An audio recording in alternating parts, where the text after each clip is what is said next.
മനുഷ്യൻ പേടിക്കാത്ത എന്താ ഉള്ളത്? സ്വാഭാവികമായിട്ടും ഏറ്റവും തുടക്കത്തിൽ നിൽക്കുന്നത് മരണഭയം തന്നെയാണ്. ചിലർക്ക് ഈ മരണഭയത്തെക്കാളും വലുതാണ് ആൾക്കൂട്ടത്തെ ഭയം. സ്റ്റേജ് ഫിയർ എന്ന് പറയുന്ന സംഗതി വേറെ തന്നെ ലെവൽ ഓഫ് ഭയമാണ്. അപ്പോൾ എനിക്കൊന്നും പറ്റരുത്, എനിക്കൊരു ഡാമേജും പറ്റരുത്, എന്റെ പേരിന് ദോഷം വരരുത്, എന്നെ എല്ലാവരും പുകഴ്ത്തി സംസാരിക്കണം. ഈ ഒരു സംഭവമാണ് നമ്മുടെ ഫ്രീഡം കളയുന്ന ഒരു സംഗതി. ഈ ആഗ്രഹം കൂടുന്തോറും ഓഫ് കോഴ്സ് അതിന്റെ ഒപ്പം ഈ ഭയം കൂടി വരും. ഭഗവത്ഗീത നമ്മളെ എസ്റ്റാബ്ലിഷ് ചെയ്യാണ്, നീ ശരീരമല്ല നീ മനസ്സല്ല എന്നുള്ളത്. ഒരു സംഗതി പൂർണ്ണമായിട്ട് നമുക്ക് ബോധ്യപ്പെടുന്നതും അല്പം മനസ്സിലാവുന്നതും തമ്മിൽ ഒരുപാട് വ്യത്യാസമുണ്ട്. അദ്ദേഹത്തോട് ആലോചിച്ചു what you gain from meditation. അപ്പോൾ അദ്ദേഹം പറഞ്ഞ മറുപടി you don't gain anything, you lose everything എന്നാണ്. അതായത് നഷ്ടപ്പെടാൻ ഒന്നുമില്ലാത്തൊരു സംഭവമാണ് ഞാൻ.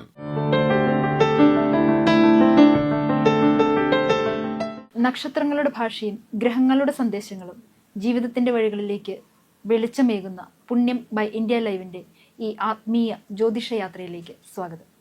ഇന്ന് നമ്മളോടൊപ്പമുള്ളത് ഗീതാ ആചാര്യനായ ശ്രീ സജി നിസാനാണ്. സർ നമസ്കാരം. നമസ്കാരം. Thank you. ഭയം അവസാനിക്കുന്നിടത്ത് ജീവിതം തുടങ്ങുന്നു എന്ന് ആചാര്യന്മാരായ മഹാന്മാരായ പല ആളുകളും പറഞ്ഞു വെച്ചിട്ടുണ്ട്. ശരിക്കും ഗീതയിൽ എന്താണ് അത് പറയുന്നത്? നമുക്കൊരു കഥയിൽ നിന്ന് തുടങ്ങാം. പണ്ടൊരു എലി ദൈവത്തോട് പ്രാർത്ഥിക്കുകയാണ്, ദൈവമേ എന്നെ ഒന്ന് പൂച്ചയാക്കി മാറ്റണേ. കാരണം എലി കുറെ കാലമായിട്ട് ഈ പൂച്ചനെ ഭയന്ന് എലിക്ക് ജീവിതം തന്നെ മടുത്തിരിക്കുകയാണ്. കാരണം എലിയുടെ ചിന്തകളും എലിയുടെ ഓരോന്നും പിന്നെ പൂച്ച മാത്രമേ മാറി. എവിടെ നോക്കിയാലും പൂച്ചനെ വെറുതെ കാണാനൊക്കെ തുടങ്ങി. അങ്ങനെ എലിയുടെ ജീവിതം മടുത്തു എലിക്ക്. അവസാനം എലിക്ക് തോന്നി പൂച്ചയായി കഴിഞ്ഞ പിന്നെ ജീവിതം രക്ഷപ്പെട്ടു, പിന്നെ ഒന്നും ഭയക്കേണ്ട ആവശ്യമില്ല. അങ്ങനെ എലി പൂച്ചയാവാൻ പ്രാർത്ഥിച്ചു. ദൈവം എന്തോ പ്രാർത്ഥന കേട്ടു, എലിനെ പൂച്ചയാക്കി. കുറച്ച് ദിവസമൊക്കെ ഭയങ്കര ഹാപ്പി ആയിട്ട് നടന്നു. കുറച്ച് കഴിയുമ്പോൾ കാണാം പട്ടി വരാൻ തുടങ്ങി മുന്നിൽ. പട്ടി പേടിപ്പിക്കാൻ തുടങ്ങി. അങ്ങനെ പട്ടിനെ ഭയക്കാൻ തുടങ്ങി. ഇപ്പൊ നേരത്തെ എലീനെ ഇരുന്ന് ഭയം, ഇപ്പൊ പൂച്ചയപ്പോ പട്ടിനെ ഭയക്കാൻ തുടങ്ങി. അപ്പൊ കുറെ കഴിഞ്ഞ് മനസ്സിലായി പട്ടീനെ കൊണ്ട് ജീവിക്കാൻ പറ്റില്ല. അവസാനം പ്രാർത്ഥിക്കാൻ തുടങ്ങി, എന്നെ ഒന്ന് പട്ടിയാക്കി മാറ്റണേ. അങ്ങനെ ദൈവം വീണ്ടും പ്രാർത്ഥന കേട്ടു, ദൈവം പട്ടിയാക്കി മാറ്റി. പട്ടിയാക്കി കഴിഞ്ഞപ്പോഴത്തേക്കും കുറച്ച് ബഹളമൊക്കെ ഉണ്ടാക്കി ഭയങ്കര ധൈര്യത്തിൽ അങ്ങോട്ടും ഇങ്ങോട്ടും ഓടിയൊക്കെ നടന്നു. പക്ഷെ കുറെ കഴിഞ്ഞപ്പോൾ പിള്ളേരൊക്കെ കല്ലുവലിച്ചൊക്കെ എറിയാണ്. മനുഷ്യരെ കൊണ്ടാ വലിയ ശല്യം പട്ടിക്ക്. അങ്ങനെ പട്ടിക്ക് തോന്നി ഈ ലോകത്ത് ആരെയും പേടിക്കാണ്ട് ജീവിക്കുന്ന ഒരേ ഒരാള് മനുഷ്യനാണ്. പട്ടി കാണുമ്പോ ഭയങ്കര രസമായിട്ടാണ് മനുഷ്യൻ ജീവിക്കുന്നത്.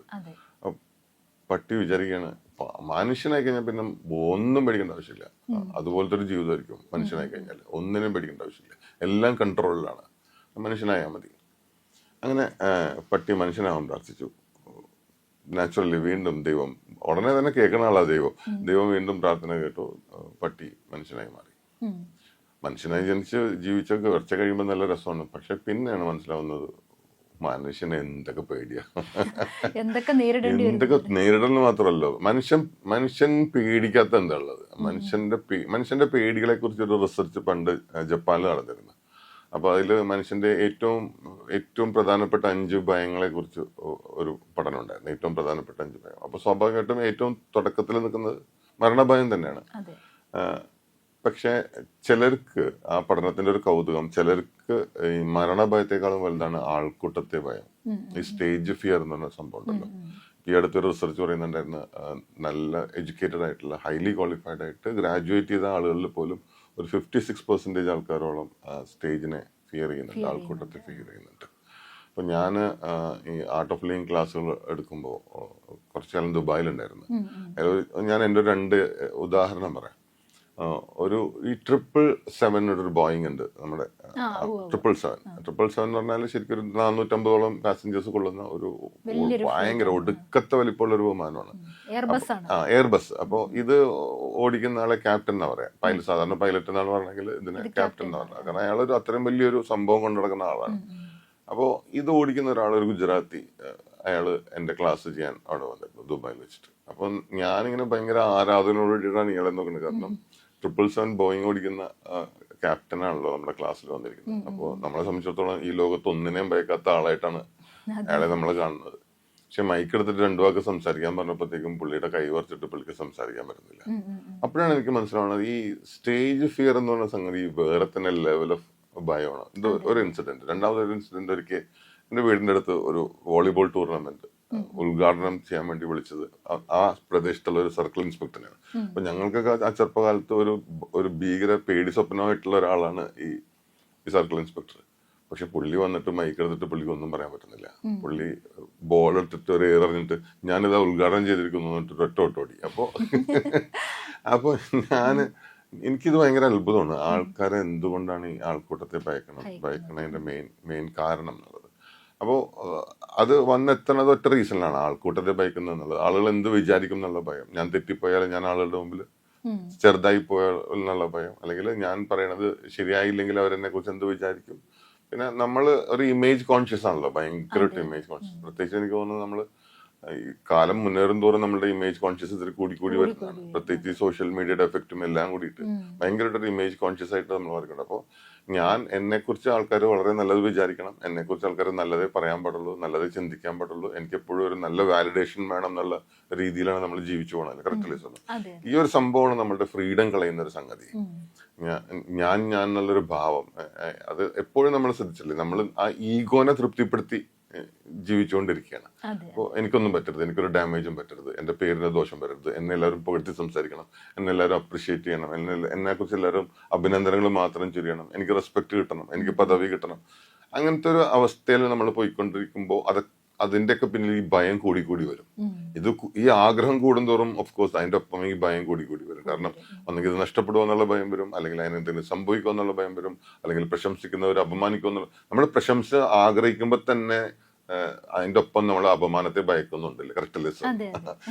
ആർക്കൊക്കെ ഈ പ്രശംസ അഡിക്റ്റ് ആയിട്ടുള്ള ആൾക്കാരുണ്ട്, അതായത് അവർക്കിങ്ങനെ എപ്പോഴും കോംപ്ലിമെന്റ് കിട്ടണം എന്ന് ആഗ്രഹിക്കുന്ന ആൾക്കാരുണ്ട്. അവരൊരു ചെറിയ ഗുഡ് ഇമേജ് ഓഫ് കോഴ്സ്, അവരൊരു ചെറിയ ഇൻസൾട്ടിൽ തന്നെ തകർന്ന് തെരിപ്പണമായി പോണ ഞാൻ കണ്ടിട്ടുണ്ട്. ചെറിയൊരു ഇൻസൾട്ട് അതവർക്ക് എടുക്കാൻ പോലും പറ്റില്ല, കാരണം അവർക്ക് അത് 100% പലരും ആത്മഹത്യ ചെയ്യുന്നുണ്ട്. ഇപ്പൊ നമ്മൾ തന്നെ കേട്ടിട്ടുണ്ട്, വളരെ ഫേമസ് ആയിട്ടുള്ള ഒരു ഗായികയുടെ സിസ്റ്റർ അവരെക്കാളും നല്ല മികച്ച ഗായികയായിരുന്നു, പക്ഷെ ഏതൊരു ഫംഗ്ഷനിൽ വെച്ചിട്ട് ആരോ ഒന്ന് കൂവിയത് കാരണമാണ് പിന്നെ ഒരിക്കലും പാടാതിരുന്നെന്നുള്ളത് അവർ തന്നെ പറഞ്ഞു. ഞാൻ പേരെടുത്ത് പറയുന്നില്ല. അപ്പോൾ നമ്മൾ എപ്പോഴും ആഗ്രഹിക്കുന്നത് നമ്മളെ കുറിച്ച് ആൾക്കാരെ നല്ലത് പറയണം, നമ്മളെ കുറിച്ച് ആൾക്കാരെ നല്ലത് ചിന്തിക്കണം, നമ്മളെ കുറിച്ച് എപ്പോഴും ഒരു ബഹുമാനത്തോടെ ആൾക്കാരെ നോക്കി കാണണം. ഈ ചിന്തയുടെ പിന്നിലൊക്കെ ഈ അപമാന ഭയവും തോൽവി ഭയവും ഒക്കെ കിടക്കുകയാണ് ശരിക്കും. അപ്പൊ ഇത്തരം ഭയങ്ങളെ അതിജീവിക്കാനാണ് ഭഗവത്ഗീത നമ്മളെ എസ്റ്റാബ്ലിഷ് ചെയ്യാണ്, നീ ശരീരമല്ല നീ മനസ്സല്ല എന്നുള്ളത്. കാരണം നമ്മളുടെ ഈ ഭയത്തിന്റെ പിന്നിലൊക്കെ ഞാൻ ശരീരമാണ് ഞാൻ മനസ്സാണെന്നുള്ള ചിന്തയാണ്, അല്ലെ? കറക്റ്റ് അല്ലേ? അതിന്റെ അപ്പുറമാണ് ഞാൻ എന്നുള്ള ചിന്ത ഒന്ന് എസ്റ്റാബ്ലിഷ് ചെയ്തെടുക്കാൻ വലിയ പാടാണ്. കാരണം നമ്മളിങ്ങനെ ഭയങ്കര കണ്ടീഷൻഡ് ആണ്. ഞാൻ ഈ ശരീരമാണ്, ഈ ശരീരത്തിന് എന്ത് സംഭവിക്കണത് എനിക്ക് സംഭവിക്കുന്നതിന് തുല്യമാണ്. ഈ ശരീരം വയസ്സാകുമ്പോൾ ഞാൻ വയസ്സാകുന്നു, ഈ ശരീരം ക്ഷീണിക്കുമ്പോൾ ഞാൻ ക്ഷീണിക്കുന്നു, ഈ ശരീരത്തിന്റെ സൗന്ദര്യം നഷ്ടപ്പെടുമ്പോൾ എനിക്കെന്തോ നഷ്ടപ്പെടുന്നു. അപ്പൊ ഈ ശരീരത്തിനെ ബാധിക്കുന്നതൊക്കെ എന്നെ ബാധിക്കുന്നതായിട്ടും ഈ മനസ്സിനെ ബാധിക്കുന്നതൊക്കെ എന്നെ ബാധിക്കുന്നതായിട്ടും ഇതിലൊന്നും ബാധിക്കാത്തൊരു സാധനമാണ് ഞാൻ എന്നുള്ള ആ ഒരു അവസ്ഥയിലേക്ക് നമ്മളെ വീണ്ടും എസ്റ്റാബ്ലിഷ് ചെയ്യുമ്പോൾ കിട്ടുന്ന ഒരു സ്വാതന്ത്ര്യമുണ്ട്, മനസ്സിലാവുന്നുണ്ട്? അതായത് ഞാൻ ഈ മനസ്സല്ല ഞാൻ ഈ ശരീരമല്ല എന്ന് ഭഗവത്ഗീത പല അധ്യായങ്ങളിലൂടെ നമ്മളിങ്ങനെ പല രീതിയിലാണ് ഭഗവാൻ അത് പഠിപ്പിച്ചു തരുന്നത്. പക്ഷെ അത് ഓഫ് കോഴ്സ് അത് ഒരു എന്താ പറയാ കംപ്ലീറ്റ്ലി കൺവിൻസ്ഡ് ആവുന്നതും അതൊരു അറിവായിട്ട് മാത്രം നമ്മുടെ മനസ്സിലുണ്ടാവുന്നതും തമ്മിൽ ഒരുപാട് വ്യത്യാസമുണ്ട്. കറക്റ്റ് അല്ലേ സ്വന്തം? ഒരു സംഗതി പൂർണ്ണമായിട്ട് നമുക്ക് ബോധ്യപ്പെടുന്നതും അല്പം മനസ്സിലാവുന്നതും തമ്മിൽ ഒരുപാട് വ്യത്യാസമുണ്ട്. പക്ഷെ അത് പൂർണ്ണമായിട്ടൊരു ബോധ്യപ്പെടലിന്റെ ഒരു അല്പം അംശത്തിലേക്കെങ്കിലും നമുക്ക് എത്താൻ സാധിച്ചാലേ നമുക്കൊരു ഭയങ്കര സ്വാതന്ത്ര്യം കിട്ടും. പിന്നെ നമ്മൾ ഈ കോംപ്ലിമെന്റ്സിന്റെ പിന്നാലെ അപ്രീസിയേഷന്റെ പിന്നാലെ ശരിക്കും അതൊരു ഭാരമാണ്, ഭയങ്കര ഭാരമാണ്. കാരണം ആ ഭാരമാണ് നമ്മുടെ സ്വാതന്ത്ര്യം കളയുന്നത് ശരിക്കും. കാരണം നിങ്ങൾ എന്നെ കുറിച്ച് നല്ലത് വിചാരിക്കണം, നിങ്ങൾ എന്നെ കുറിച്ച് നല്ലത് കരുതണം എന്നുള്ള അത് തന്നെ ഏറ്റവും വലിയ സ്വാതന്ത്ര്യം കളയുന്ന കാര്യമല്ലേ?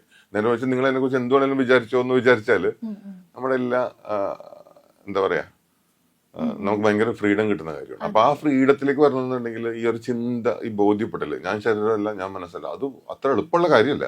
പക്ഷെ അത് വന്നു കഴിഞ്ഞാൽ you will be completely free.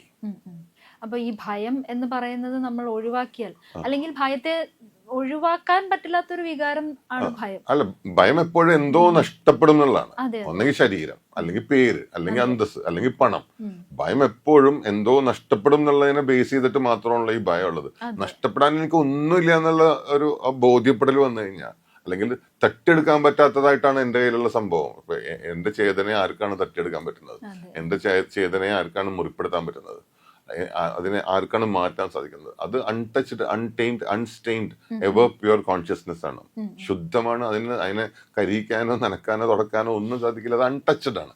അത് ഒരു അല്പം ധ്യാനത്തിലൂടെ, ഭഗവത്ഗീത പാരായണത്തിലൂടെ ഒക്കെ ഒന്ന് ബോധ്യപ്പെട്ടാൽ ഉണ്ടാവുന്ന ഒരു സുഖമുണ്ടല്ലോ, ആ കോൺഫിഡൻസിന് വെല്ലാൻ പറ്റുന്ന കോൺഫിഡൻസ് ഈ ലോകത്തുണ്ടാവില്ല. ഇപ്പൊ അങ്ങ് പറയുകയുണ്ടേ, നഷ്ടപ്പെടാൻ ഒന്നുമില്ലാത്ത ആൾക്ക് ഭയമില്ല. അപ്പൊ ഇത് അത് പറഞ്ഞപ്പോ ഞാനൊരു അല്ല, അത് സാധാരണ ഈ നഷ്ടപ്പെടാൻ ഒന്നുമില്ലാത്തവൻ ഭയക്കൂല എന്നുള്ള ഒരു അഹങ്കാരത്തിന്റെ ടോണിലാണ് നമ്മൾ കേൾക്കുക. നമ്മൾ സിനിമ സ്റ്റൈലിൽ കണ്ടിട്ടില്ലേ, വെല്ലുവിളിക്കാൻ പറ്റുന്ന ഗുണ്ടകളൊക്കെ പറയുന്ന ഡയലോഗാണ് എന്ത്, നഷ്ടപ്പെടാൻ എനിക്കൊന്നുമില്ല. വാസ്തവത്തിൽ അത് ആ ടോൺ അല്ല. അതിന് നഷ്ടപ്പെടാൻ നമുക്ക് ഒന്നുമില്ല എന്നുള്ളത് ഒരു ഭയങ്കര ആത്മീയ തലത്തില് വളരെ സാത്വികമായിട്ട് നമ്മൾ അറിയേണ്ട ഒരു കാര്യമാണ്. അല്ലാണ്ട് ഇതൊരു സിനിമാറ്റിക് ഒരു ഡയലോഗ് അല്ല. അതാണ് ഞാൻ പറഞ്ഞ. അപ്പൊ ഞാനൊരു ഒരാളുടെ ഒരു എക്സ്പീരിയൻസ്, അതായത് നമുക്കൊക്കെ അറിയാവുന്ന ആളാണ്, നമ്മൾ കേട്ടിട്ടുള്ള ആളാണ്, എഡ്മണ്ട് ഹിലരി. അതായത് എവറസ്റ്റ് കീഴടക്കിയ ആള്. അപ്പൊ അദ്ദേഹം ഇങ്ങനെ അദ്ദേഹത്തിന്റെ എക്സ്പീരിയൻസ് എഴുതിയ അദ്ദേഹം എവിടെയോ പറയുകയോ എഴുതുകയോ ചെയ്തതാണ്. അതിലിങ്ങനെ പറഞ്ഞിട്ടുണ്ട്, ഞാനിങ്ങനെ എന്റെ ലക്ഷ്യത്തിലേക്ക് എത്തിക്കൊണ്ടിരുന്നപ്പോൾ ഞാൻ എന്റെ കയ്യിലുള്ളതെല്ലാം ഇങ്ങനെ ഉപേക്ഷിച്ച് അതത്ര ഹൈറ്റ് ഉണ്ടല്ലോ, അപ്പൊ എന്റെ പാത കൂടുതൽ ഈസിയായി, എനിക്ക് പെട്ടെന്ന് അവിടെ റീച്ച് ചെയ്യാൻ പറ്റി, എത്തിച്ചേരാൻ പറ്റി. അപ്പൊ ഇപ്പൊ അങ്ങ് പറഞ്ഞതും ഇതൊക്കെ ഏറെക്കുറെ നമുക്ക് റിലേറ്റ് ചെയ്യാൻ പറ്റുന്ന കാര്യങ്ങളാണല്ലോ. അപ്പൊ നമ്മൾ ഭയം ഒഴിവാക്കാൻ കുറച്ചൊക്കെ നമ്മള് കാര്യങ്ങളൊക്കെ വേണ്ട, അല്ലെങ്കിൽ അതിനെപ്പറ്റി കോൺഷ്യസ് ആവാതിരിക്കുക. എഡ്മണ്ട് ഹിലാരിയായിട്ട് ഏകദേശം കണക്റ്റഡ് ആയിട്ടാണ് ശ്രീബുദ്ധനും പറഞ്ഞിരിക്കുന്നത്. അദ്ദേഹത്തോട് ആലോചിച്ചു what you gain from meditation. അപ്പോൾ അദ്ദേഹം പറഞ്ഞ മറുപടി, you don't gain anything, you lose everything എന്നാണ്. അപ്പോൾ വാട്ട് യു ലൂസ് എന്നുള്ളത് നമ്മുടെ അഹങ്കാരവും നമ്മുടെ ഭയവും നമ്മുടെ അറിവില്ലായ്മകളും ആണ്. പക്ഷെ അവിടെയാണ് നമ്മൾ തെറ്റിദ്ധരിച്ചു വെച്ചേക്കുന്നത്. നമ്മളിപ്പോ ഉപേക്ഷിക്കുക എന്ന് പറയുമ്പോൾ നമ്മൾ എല്ലാരും വിചാരിക്കുന്നത് നമ്മുടെ പൈസ അല്ലെങ്കിൽ നമ്മുടെ ബന്ധങ്ങൾ, അതൊക്കെ ഉപേക്ഷിക്കണം ആണ് ആൾക്കാർ തെറ്റിദ്ധരിക്കുന്നത്. പക്ഷെ നമ്മുടെ ഇപ്പൊ അങ്ങ് പറഞ്ഞതുപോലെ നമ്മളിലുള്ള ആവശ്യമില്ലാത്ത കാര്യങ്ങളെ ഉപേക്ഷിക്കുക എന്നുള്ളതാണ്. അതെ.